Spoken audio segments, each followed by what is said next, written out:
प्यारे प्यारे धर्म प्रेमियों, आपके चरणों में दंडवत प्रणाम। दानंकार जय सिया राम। अभी बैठे बैठे ख्याल आ रहा था कि देखो कितनी भक्ति जागृत हो रही है हमारे देश के अंदर, इस दुनिया के अंदर। और भक्ति करना भी ज़रूरी है, क्योंकि भक्ति में शक्ति होती है। मीरा जी ने बहुत सुंदर गाया था, पायो जी पायो मैंने राम रतन पायो।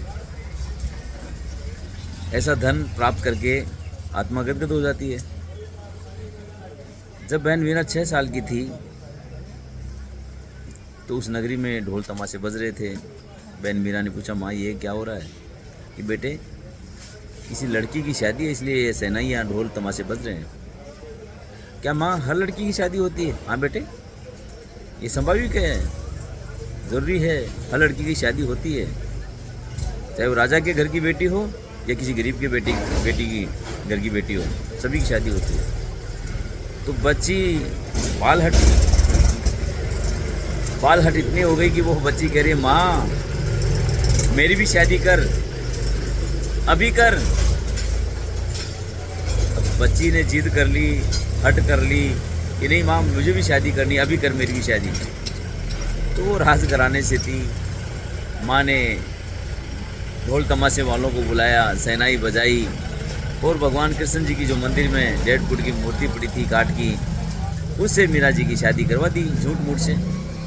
बच्ची बैल जाएगी, और बच्ची बैल गई। चले बेटे तेरी शादी हो गई।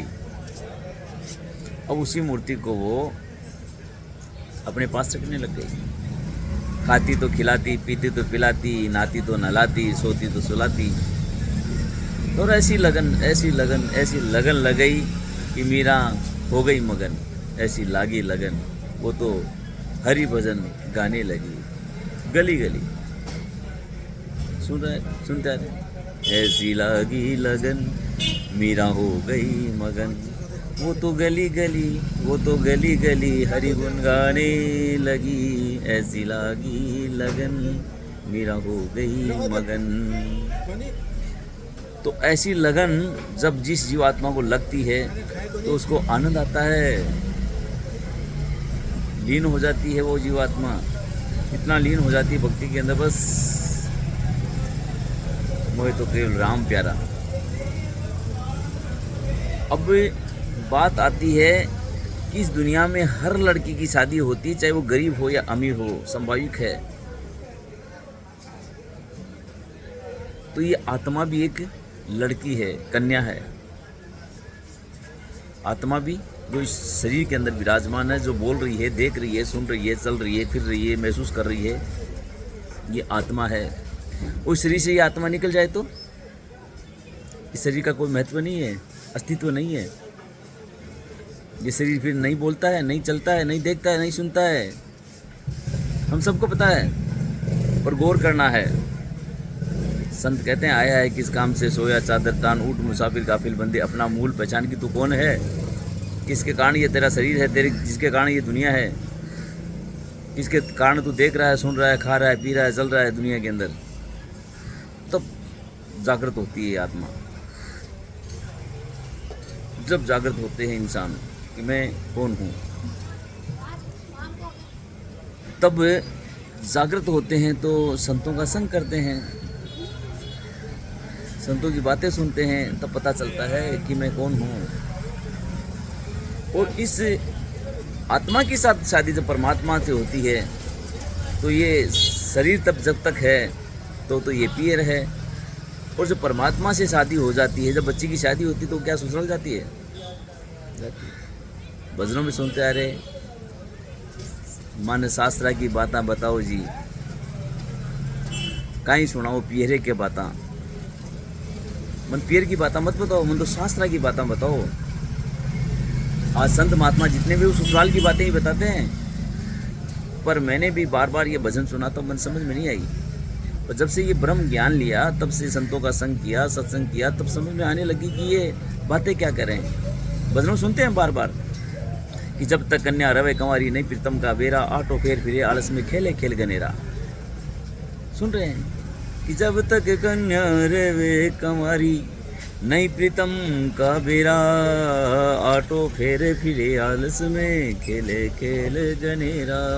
ये आत्मा कन्या है, कंवारी है, कभी मथुरा, कभी काशी, कभी वृंदावन, कभी हरिद्वार, कभी इस मंदिर, कभी उस मस्जिद, कभी उस गुरुद्वारे जा रही है कि मेरा प्रीतम मुझे मिल जाए, मेरा पति मुझे मिल जाए। प्यास है। और जब तक इस इंसान को हम देखते हैं, साधारण बात कि प्यास लगती तो कभी इस कुएं पे, कभी इस घाट पे, कभी कहाँ कहाँ जाता रहता है, और प्यास मिटने के बाद नहीं दौड़ता। संत समझाते हैं, गुरु लोग समझाते हैं, अरे मोको कहाँ ढूंढे बंदे, मैं तो तेरे पास में, ना मथुरा में, ना काशी में, ना वृंदावन के धाम में। अरे मोको कहाँ ढूंढे बंदे, मैं तो तेरी सांसों के सांस में, मैं तेरे पास ही हूँ, तेरे अंदर ही हूँ। कहाँ ढूंढ रहा मुझको, तेरे अंग संग खड़ा हूँ। हम खुद कहते हैं ये कण कण वासी है, घट घट वासी है, सर्वव्यापी है, सर्व नियंत्रण है, हर जगह है। हम इसे ढूंढते हैं दूर, दूर नहीं है, नज़दीक है। क्योंकि मोतियाबिंद की बीमारी जब हो जाती है, नज़दीक वाला नजर नहीं आता है, वो इलाज होते ही दूर से नजर आ जाता है कि वो आ रहा है।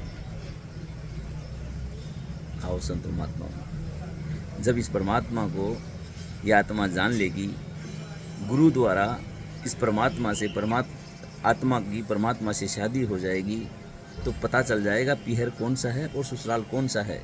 देखते हैं कंवारी बच्ची जब अपने पीहर से ससुराल जाती है तो पीहर की बातें करती है वहाँ पर ससुराल में, कि मेरे पिताजी ऐसे हैं, मेरी बहन ऐसी है, मेरे भाई ऐसे हैं, मेरे चाचा ऐसे हैं, मेरा परिवार ऐसा है, बातें करती है।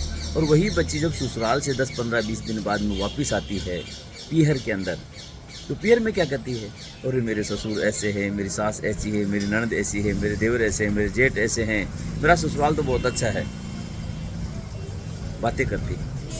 और कन्या कंवारी रहे तो क्या वो बातें कर सकती है ससुराल की? नहीं। काई करे कंवारी नार, सासरियरी बातें नहीं कर सकती। आओ संतो महात्माओं, जैसे एक बच्ची की शादी होना अनिवार्य है, वैसे ही आत्मा की शादी परमात्मा से होना भी अनिवार्य है। और जब तक ये शादी नहीं होती, ये भटकती रहेगी, आत्मा की प्यास कभी नहीं बुझेगी। तो सभी से निवेदन है कि दास की अपील मंजूर करना और अपने आप को जागृत करते हुए यही सोचना कि मैं भी एक कन्या हूँ, मेरी भी शादी होना बहुत ज़रूरी है। कहा भी गया है, गुरु बिना भव निधि तरहि न कोई, जो बिरंच संग कर सम होई। कोई नहीं तर सकता गुरु के बगैर। राम कृष्ण से को बड़ो, गुरु आगे आधीन, तीनों लोग के नायिका। उनको भी गुरु बनाना पड़ा था, उनको भी गुरु के सानिध्य में जाना पड़ता, तभी आज उनका नाम है। ज़्यादा कुछ न कहते, आपसे फिर जय सिया राम, धन्यवाद।